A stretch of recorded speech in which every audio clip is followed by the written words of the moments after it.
Dr. T. Subbarami Reddy. Thank you. 7 minutes. How many, sir? 7. 7. Sir, Finance Minister is not here. Who will take my points? There are cabinet ministers here. Will you take my points? But very important points I'm going to raise, which nobody has raised. You always make important points, sir. Sir, first, let me thank you for giving opportunity to take part in the discussion of Insolvency of Bankruptcy Code bill piloted by Honorable Minister Srimati Nirmala Sitharaman. Sir, in this bill, there are so many challenges which are faced actually for the everybody creditors and also for the promoters, industry, everybody.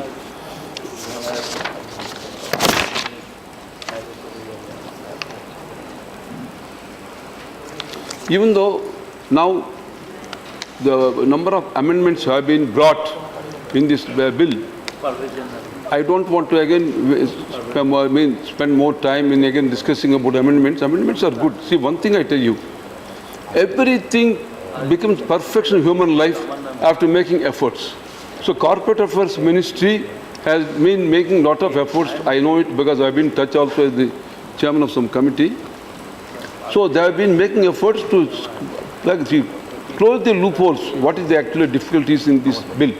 So they have brought now new amendments, which I have no any comments on this. We appreciate. But at the same time, along with these amendments, there are some few more important things which actually they are missing. They must do. For instance, there is a confusion going on. A borrower and lender.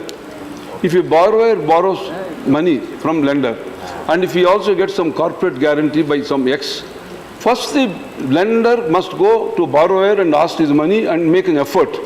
If he is not able to get money, then only must go to corporate guarantor who has given it. Now there is a confusion in the law. Actually, there is a vagueness is going on. So therefore, I now draw the attention of the minister. I don't know who is noting this point.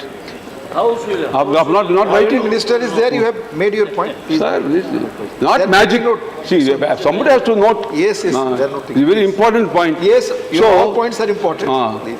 So therefore, now they have to clarity there in the finalization of the bill. Amendment may not be now possible, but still they can give clarification that first they must go to the borrower, then if they are not able to get fully or partly or whatever may be, they must go to the guarantor, further guarantor. So this is my first point.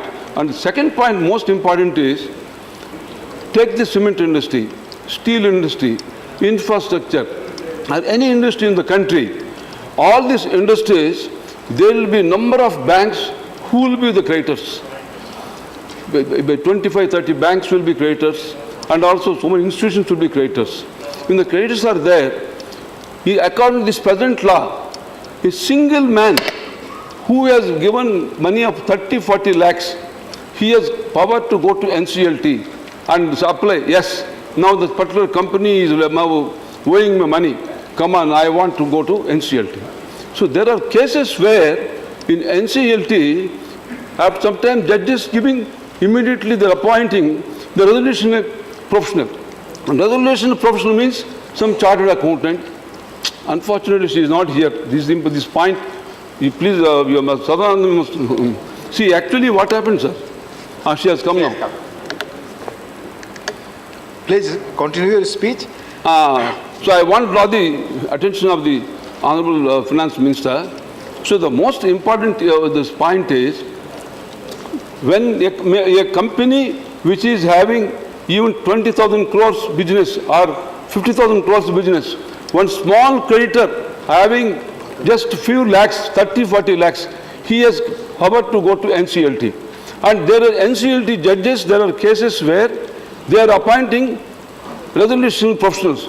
Resolution professional has got abnormal powers. He will simply throw out the promoters, directors. He will have the full power. Then he will manage it. How can he manage? What he knows about the management? Then if he is not able to do it, and if it derails the management of the company, what will happen to the money given by all banks? If the company collapses, all banks' money will go away.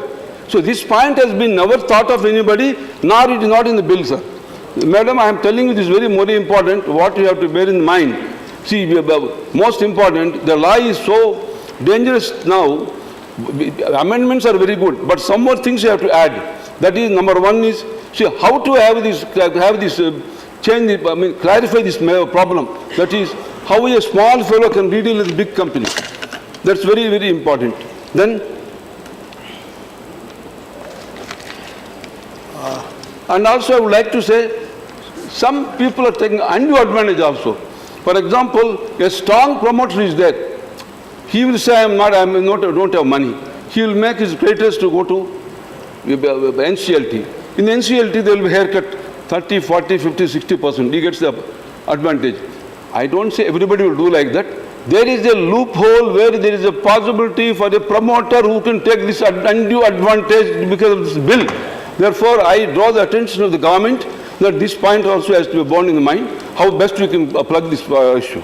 And also now, no doubt, this NCLT is a platform for the creditors to raise their money.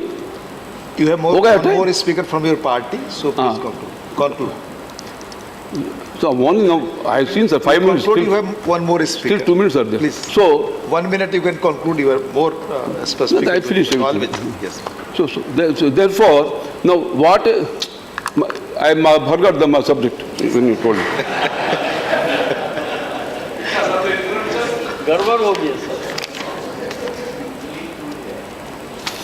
Now I will again repeat the last point because the finance minister is here. See, when any money is given, when the borrower is there, lender is there. The lender should first make all efforts to take their money from the borrower. Now there is a confusion in the law. He can go to directly, though it is not mentioned, but there is some interpretation by some people, and they are directly going to some security given by some other corporate guarantor, and without bothering the real borrower. So it has to be clarified that first they have to go to the borrower. If they are not able to get, then they must go to the corporate guarantor. This is a very important thing. So these few things which I given this thing should be thought of it, and amendments are welcome. More amendments are required for this, making this an Indian democratic country. To grow, to attain the growth, you must do Loko Trana Sangatana Nirupamaha Sannivesa Nirupamaha.